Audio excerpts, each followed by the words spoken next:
আসসালামু আলাইকুম। আমি প্রফেসর ডাক্তার মাসুদা খাতুন। 25শে জুন ওয়ার্ল্ড ভিটিলিগো ডে অথবা বিশ্ব সেতী দিবস উপলক্ষে কিছু কথা বলতে চাই। সেটা হলো যে সেতী রোগকে অনেক সময় অনেকেই মনে করে যেটা একটি ছোঁয়াচে রোগ বা এটা কোনো কুষ্ঠ রোগ। আসলে এটা কোনো ছোঁয়াচে রোগ নয়, কুষ্ঠ রোগও নয়। এটা সচেতন হলে এবং আমরা যদি সঠিক সময় সঠিক ডাক্তারকে দেখিয়ে নিতে পারি তাহলে কিন্তু আমরা নিশ্চিন্ত হতে পারি।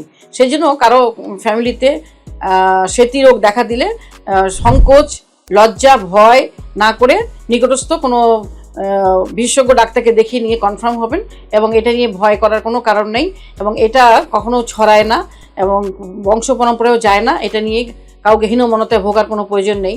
অনেকেই মানসিকভাবেই বিপর্যস্ত হয়ে পড়ে, সেতী রোগ হলে কি করবে, আমার মেয়ে বিয়ে দিব, আমার ছেলে তাকে বিয়ে দিতে হবে, কি করব। কিন্তু আমরা দেখেছি যে অনেক সেতী রোগী প্রথমেই চিকিৎসা করলে কিন্তু সম্পূর্ণ ভালোই হয়ে যায় এবং অনেকের কাছে অনেক বেশি হয়ে গেলে তখন ভালো হয় না। কিন্তু সেটা নিয়ে আমাদের সংকোচে ভোগার কিছুই নেই।